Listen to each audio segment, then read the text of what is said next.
Hey everyone, Nathan here, Absurd Being. Okay, so this is our second video on the trace.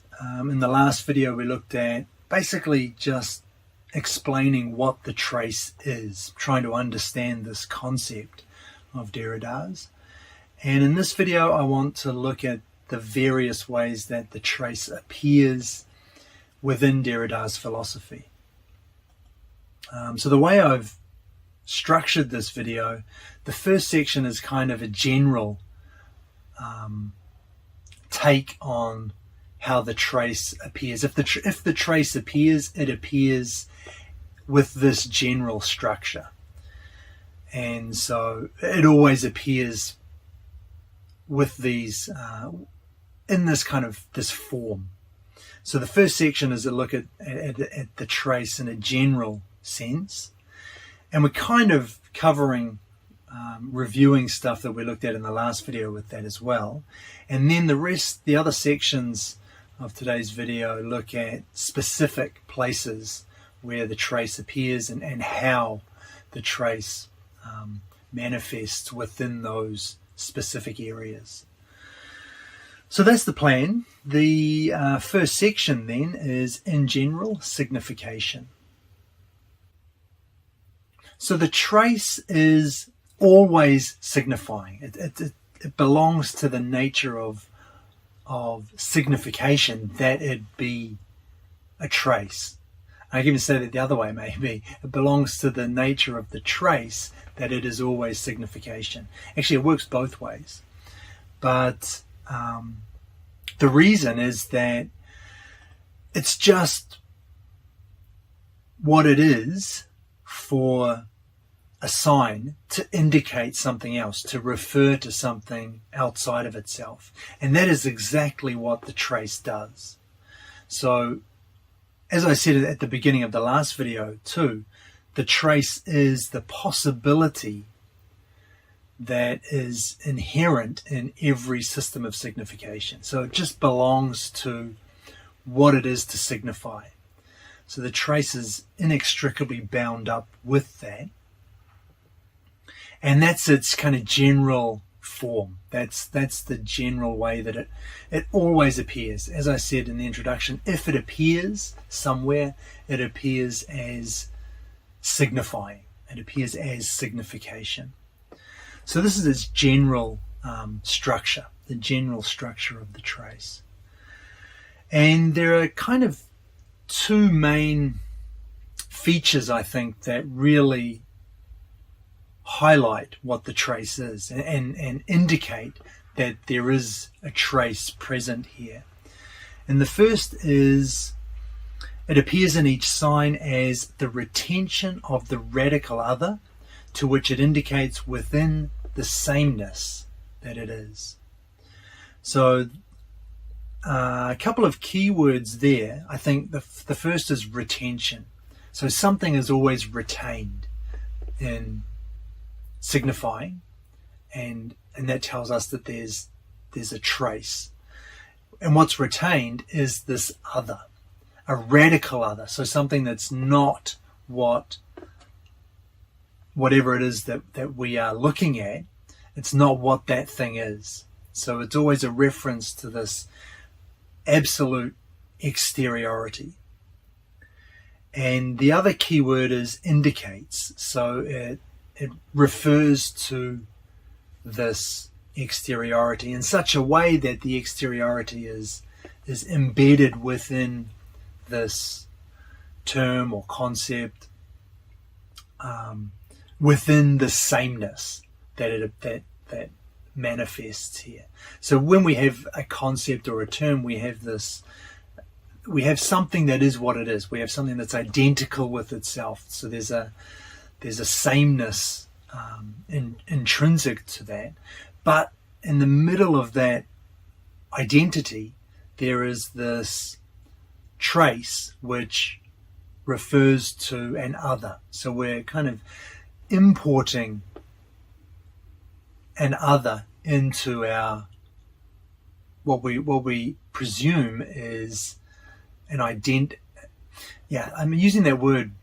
What we presume is identity. So something that it appears to be self-enclosed and nothing more than what it is. But there's actually this reference to something that it isn't, appearing in the midst of this sameness. And that is precisely what the trace is. So there's that sense of retention and the sense of referring. I think those are a couple of key notions. And the other important idea is that the trace is usually hidden. So we don't notice that it's doing what it does. In order for the trace to work, it does what it does without us being aware of it. And a simple example, I guess, would be not recognizing the ideas that you unconsciously associate with a particular word or concept. And that might come about just because of the society in which you were raised. This particular word comes with a certain background, which colors the word in a certain way. It makes you think of it in a certain perhaps a pejorative term, perhaps a pejorative way, or perhaps a positive way. But that has been, again, there's this hidden reference to this association outside of that's outside the idea itself, that's outside the concept itself, and it's working because you're not aware of it. And that's a large part of what deconstruction is all about, an attempt to reveal these hidden motivations and assumptions that we've picked up or taken on board without necessarily realizing it. So anyway, those are the two main ideas, I think, that make up the trace, and we'll see them repeated in each of the specific examples that we look at as the video goes on. The retention of the other, which is indicated within a sameness, and the fact that the trace is usually hidden.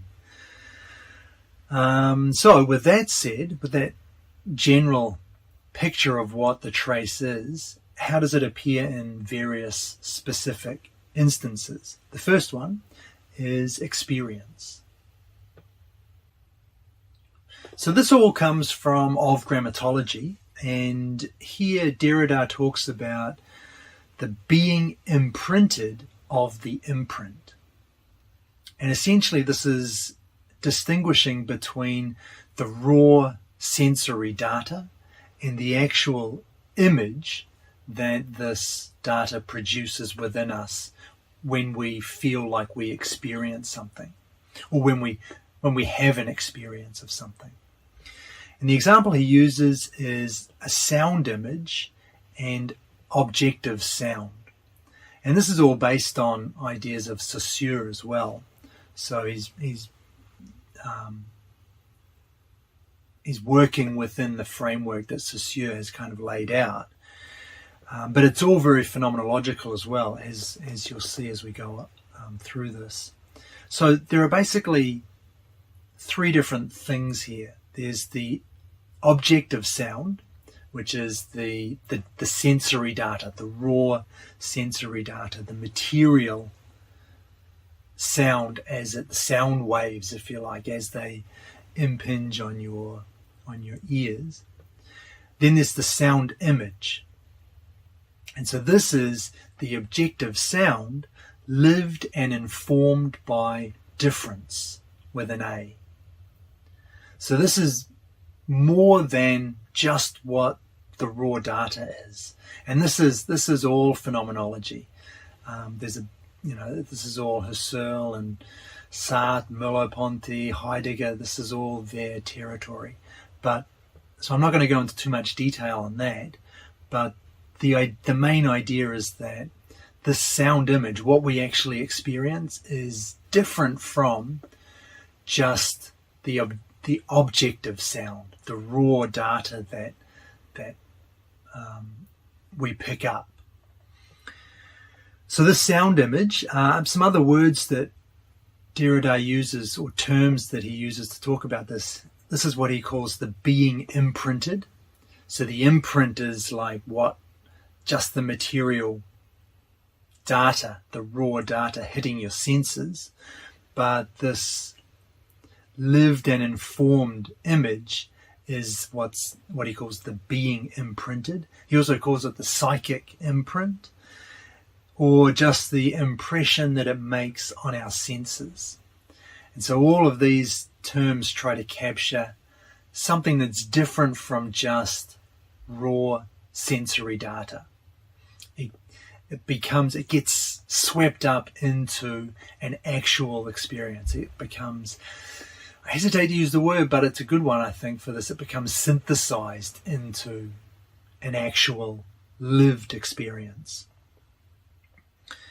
And so this is essentially then, for what we're talking about, being imprinted, this is the being heard of the raw objective sound.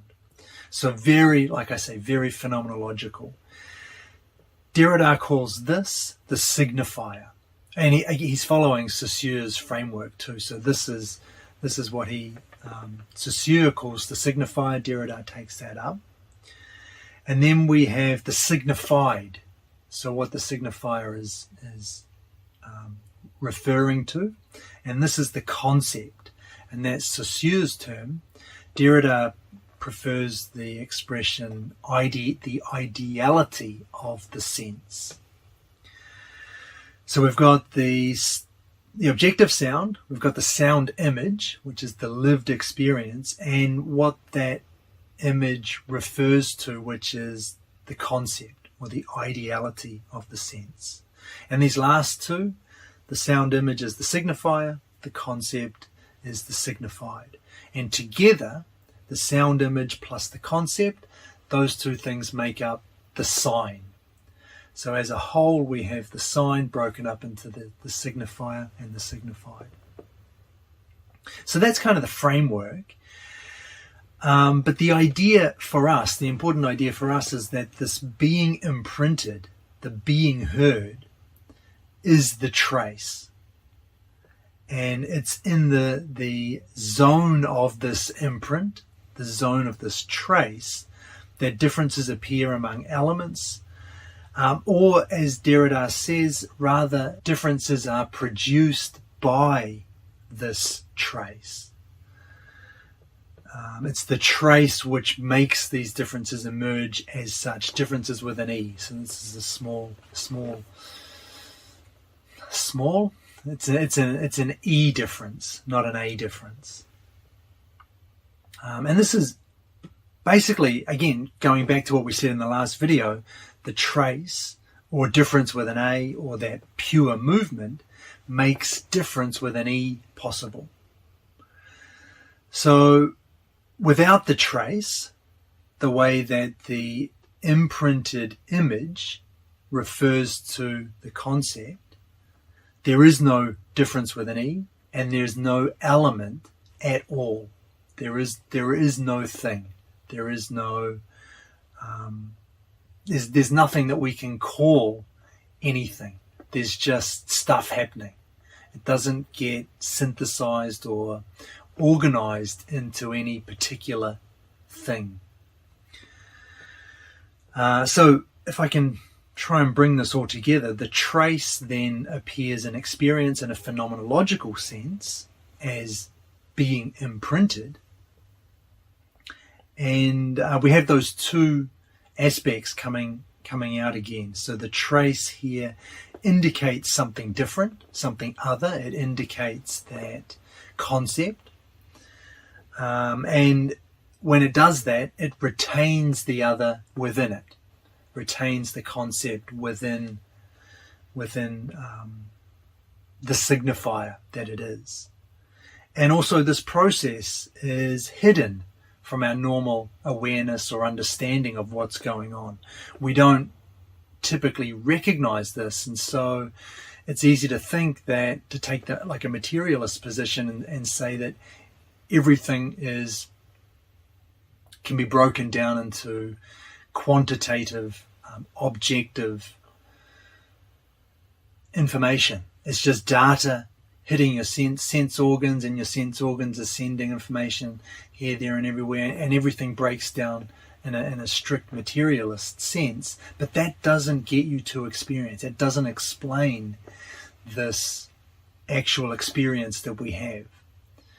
And so this process then, the way that the trace operates to make this experience what it is hidden from us. And it took Husserl to bring it out, to show us this phenomenological dimension to our experience. And so that's the way the trace appears in our experience.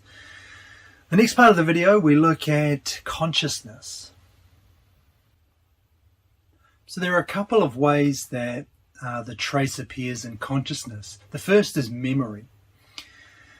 And here Derrida says that the whole working of memory in general is grounded in difference with an E, and there is no difference with an E without a trace.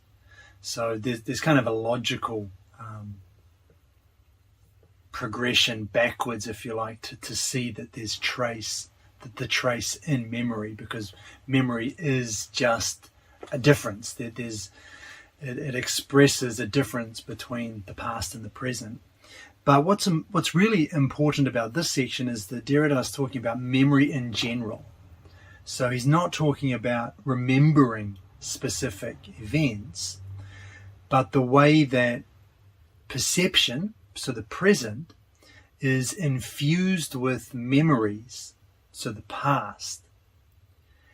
And that infusion of the past into the present is what makes the present, is what makes that perception, that present perception, a perception. And without it, you wouldn't even have that perception.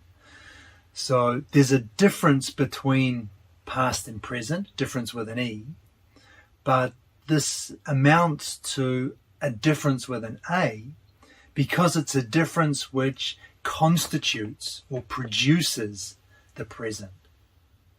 So it goes to making the present perception what it is. And essentially, we can see those two aspects of the trace come through here, those two features. The trace appears in the present as memory in this way, because the past is retained in the present as a trace which indicates, which refers to this radical other, this thing that is absolutely not what it is, not a present perception. It is something completely different. It's a past memory. And that has, so those two aspects appear there, the retention and the reference. But also, we've got that second aspect, which is the hiddenness. And the idea here is that the role memory has in comprising our perception, the way the trace operates within a perception to make it a perception, is hidden from us. So it's so easy to think that the past is kind of dead and gone, it's finished, it doesn't exist anymore, and we can live in the moment, if you like. It's all about the present. The past and the future are illusions, right? It's all about, everything happens in the now, and we can delude ourselves into thinking that the now is the only time that exists. But actually, there is this trace of the past in the form of memory, embedded within every present perception. So that's the first way that we see the trace in consciousness. The second is in the unconscious. And I think a good example of this is repression, something like repression, where the residual effects of past experiences manifest in the psyche. And so residual first, just have a look, think about that word. Repression is the residual effects So there's a delaying aspect here. The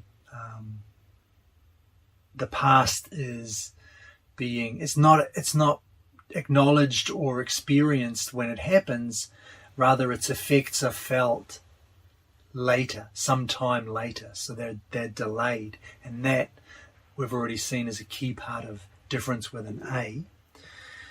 So we're already in that zone. We're already going beneath the level of where things happen to understanding how those things happen. And so Derrida calls this whole process moments of difference with an A, in the sense of placing on reserve. And that's just capturing that idea that difference with an A as delay, keeping something in reserve. Keeping something in reserve is not maybe the way we would normally interpret that expression, but that's what's happening. Something's being held back, kept in reserve, and its effect is manifesting after the time that it actually appeared, that it actually occurred. So we've got these unconscious motivations or effects occurring later. And what we have then, to link this back to the trace, the unconscious appears in consciousness as a trace in those two ways. Again, the past is retained in the present as a trace which refers to or indicates a radical other, a past, something completely different from itself. And the unconscious desires or motivations are hidden, necessarily so, right? If our unconscious drives or desires were conscious, they would no longer be operative. They would no longer work anymore, because you in bringing them out, you kind of hold them up to the light, and then you're able to make a conscious decision about how you want these, or if you want these desires to continue to work on you.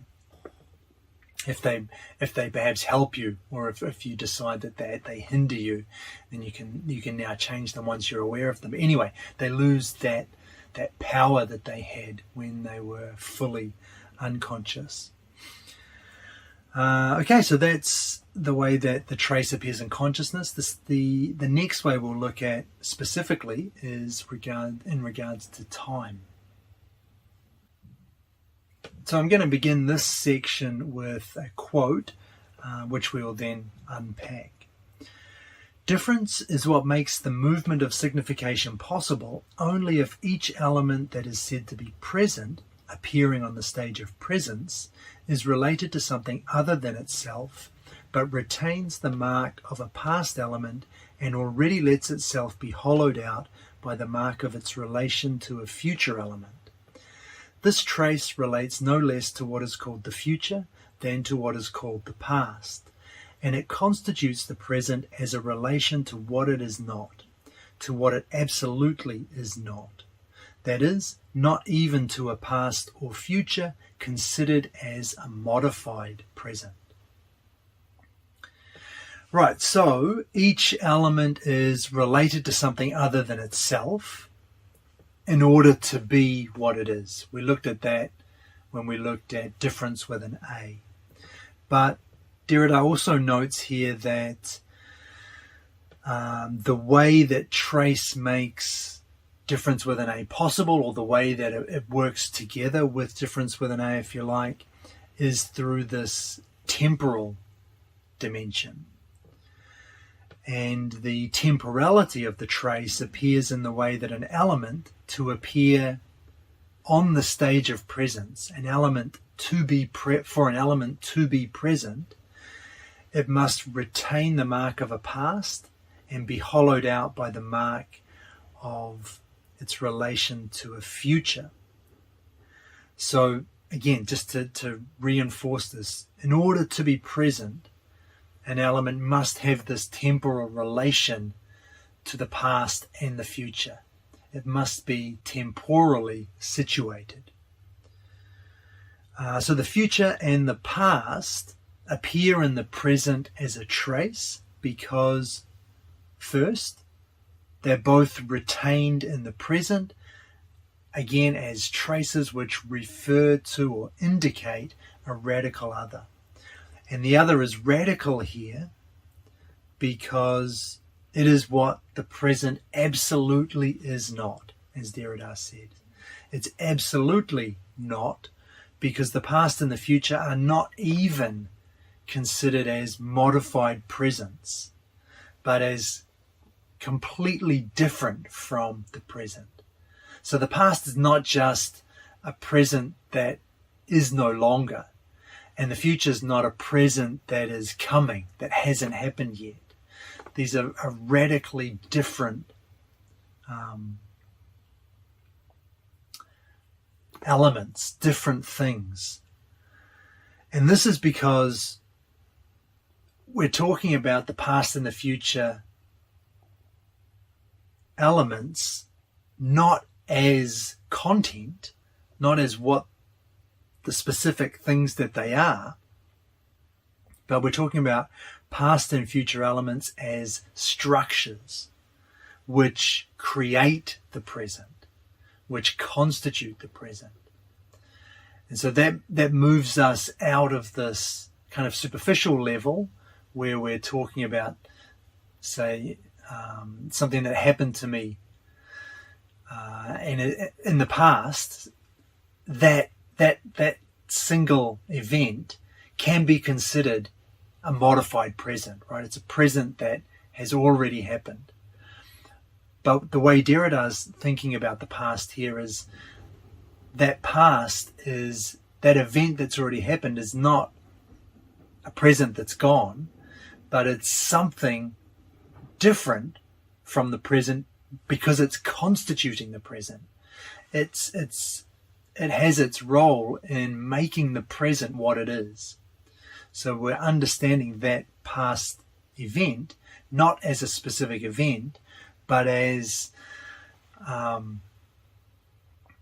something which goes into creating the present moment.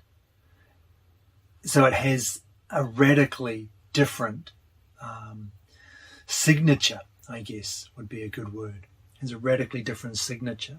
Same with the future. We're not considering future events as just as things that might happen and will perhaps become present at some point. Rather, we're considering these future events as, in a structural sense, in the way that they constitute this present. And they can only do that as something fundamentally different from it. The present can't constitute itself out of present moments that haven't happened yet. That can only happen in this structural sense where the past and the future are radically different, absolutely not present. And the second way that the future and the past appear in the present as a trace is as both being hidden. We don't recognize this. We don't notice this happening. That's why Derrida has to talk about it, because we haven't recognized it, but that's by design. That's the way the trace works. If we saw the trace working as it was in effect, it would no longer be working. And we wouldn't even be thinking. We couldn't even have these thoughts because in order for thought, in order for language, in order for concepts, we have to be, the trace has to work. The trace has to be hidden, has to be doing its job in secret, or else it's like you get this like a kind of a feedback loop. You're no longer thinking of anything. In order to think, in order to speak, in order to have language, in order to have concepts, there has to be this trace referring to an externality, and it must be doing that without you being aware of it, because if you're aware of it, the whole structure collapses. So that's the main part of this section, the way that time appears as a trace. But just that there's a side note that I want to pull out just briefly to mention, and that's this idea of a past that's never been present.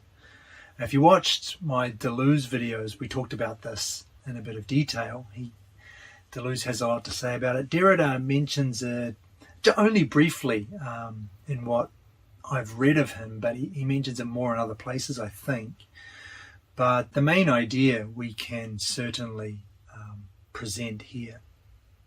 So a past that's never been present, a past that was never and can never be lived as present. That's how Derrida characterizes this, and this is really a central notion for Derrida. It's a core theme of his, because he's a lot of what we're talking about is a resistance to this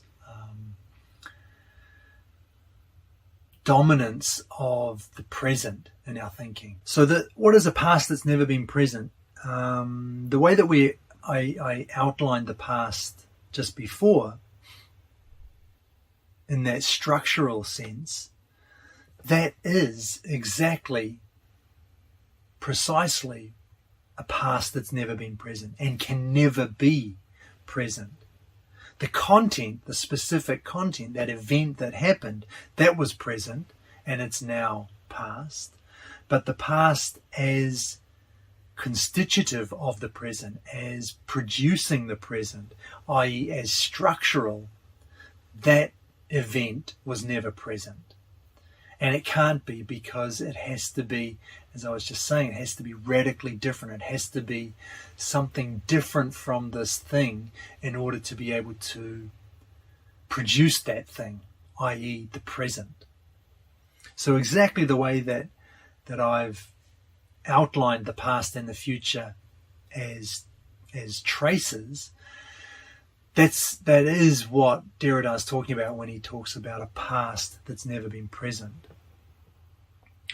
And also in psychoanalysis, we see the same thing. Unconscious drives and repression, these all enable the production, again, of a past which has never been present, a past which we never lived at the time that it happened, but has been delayed to manifest later. Another way that we can understand this phrase of Derrida's, a past which has never been present. Okay, so that's basically all of the specific examples I wanted to go through today.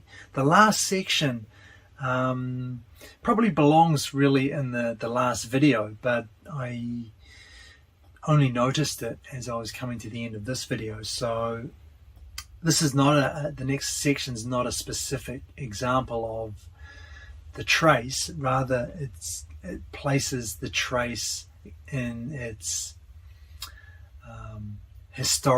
gives it a historical context, which is why I called it the historical connection.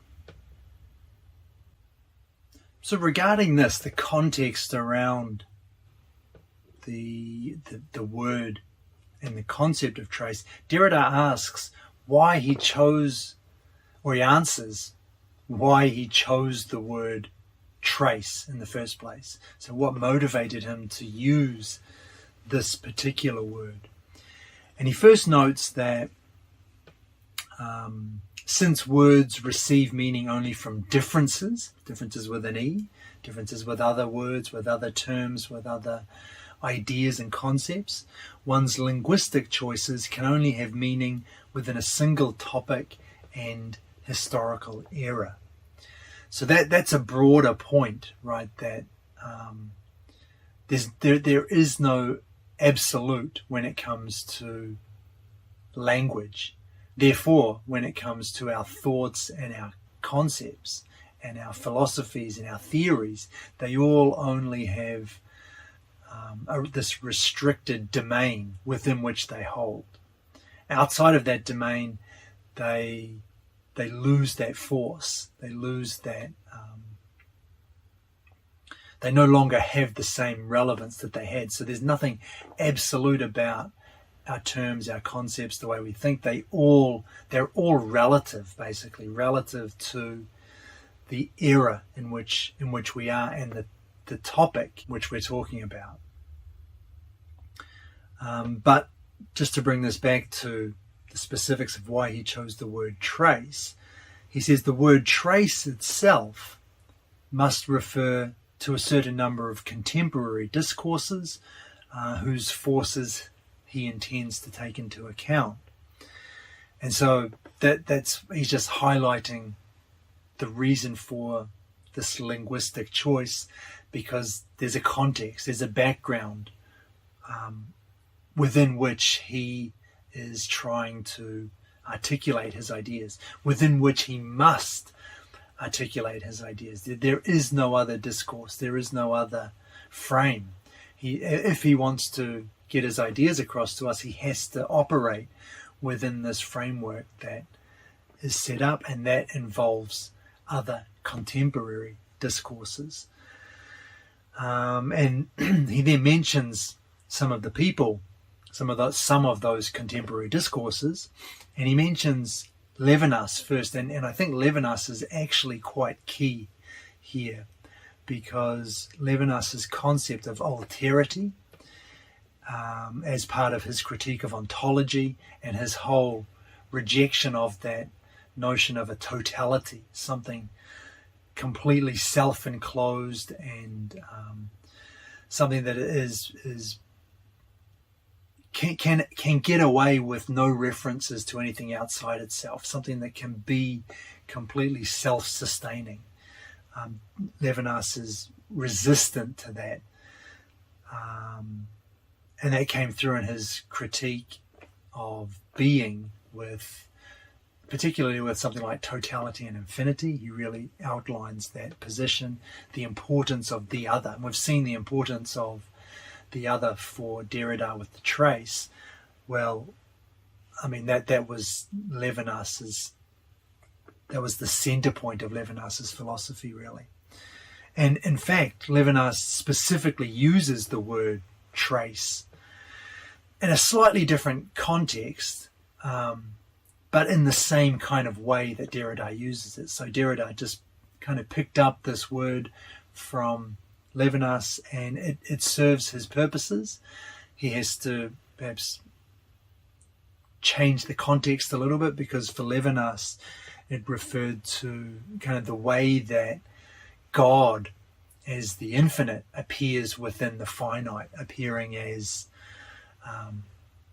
something, what he called a trace, something which we didn't notice, we never notice consciously in consciousness as it happens, but which is there and which we can gain some awareness of if we think about it carefully enough. And there's actually a quote of Derrida's in reference to this, the importance of Levinas to his philosophy. When he talks about the other, this relationship to the eleity as to the alterity of a past that never was and can never be lived in the originary or modified form of presence. And that is what Derrida sees in Levinas, and that is exactly what he needs. That's exactly how he understands the trace, just as I said, repurposed slightly, because for Levinas it has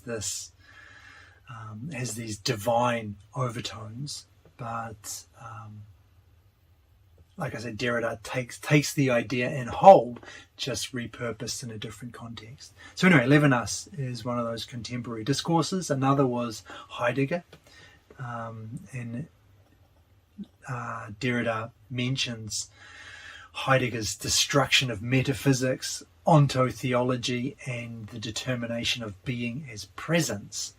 So as someone else who forms the background upon which Derrida chose this word trace to operate as indicating something outside of presence, something that refers to another in order to constitute, to produce the presence. But interestingly enough, he'll still criticize Heidegger quite a bit over his notion of being, and we'll talk about that in the next video. Someone else that Derrida mentions is Nietzsche, and similar to Heidegger, the way that he critiqued metaphysics, critiqued being, and critiqued truth. So substituting play, interpretation, and the sign for all of these notions. So we have this sense of, I hesitate to use the word relativism because it has such a negative connotation, and it's not quite right, but the sense of play, the sense that interpretation is more important than we might have thought. These ideas, these concepts, these philosophies, maybe they're not quite as fixed, not quite as absolute, such that we can call them something like a truth, and think that we've defined something for all time and for all circumstances.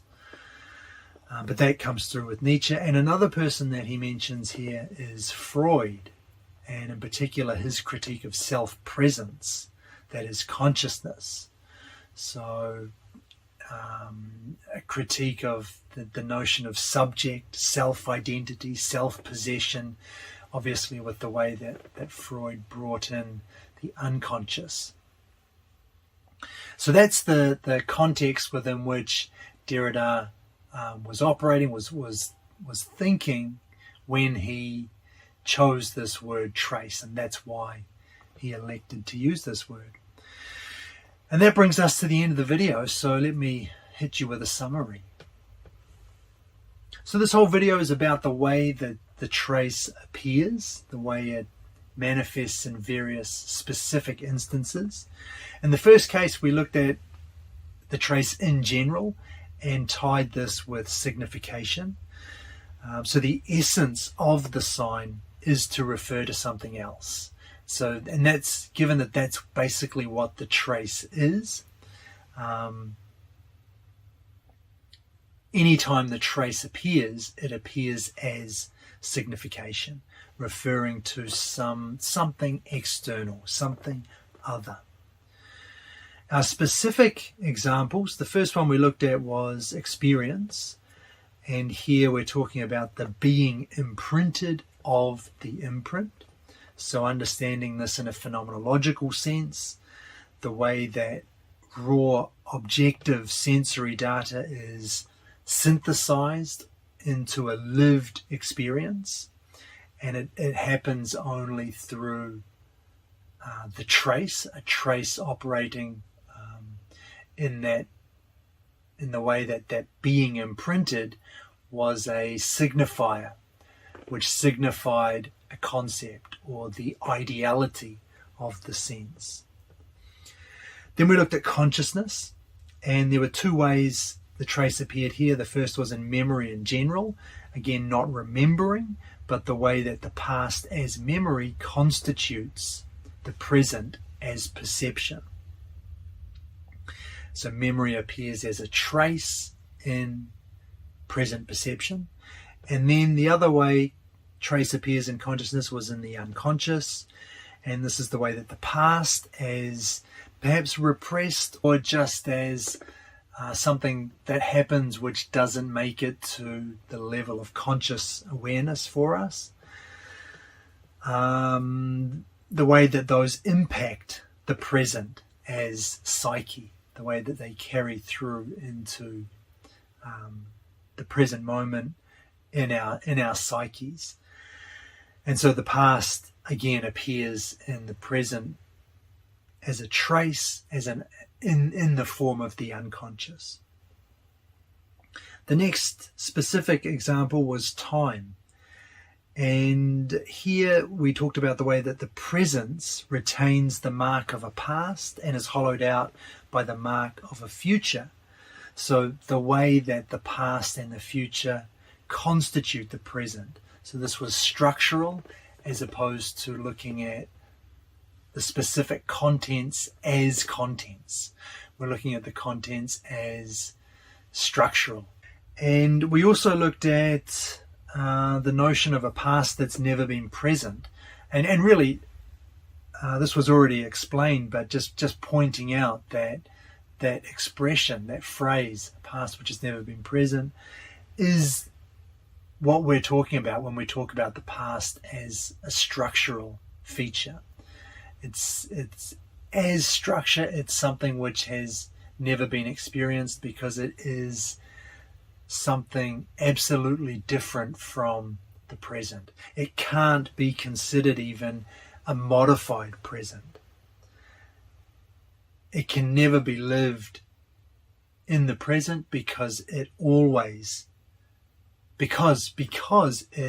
constitutes the present. It produces the present.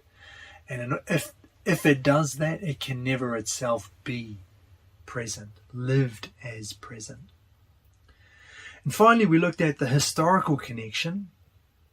And this was just the reason that Derrida chose the word trace. And he says he did so in relation to contemporary discourses. And in general, all word choices are made within a context or within a historical era. So that's a broader point. But the specific discourses that Derrida mentions are those of Levinas, Heidegger, Nietzsche, and Freud. And that brings us to the end of today's video. In the next video we'll look at Heidegger and being and see what Derrida has to say about that. And that's probably going to span 2 videos as well, I would think. But yeah, let me finish up here. Thanks for watching. I'll see you in the next one.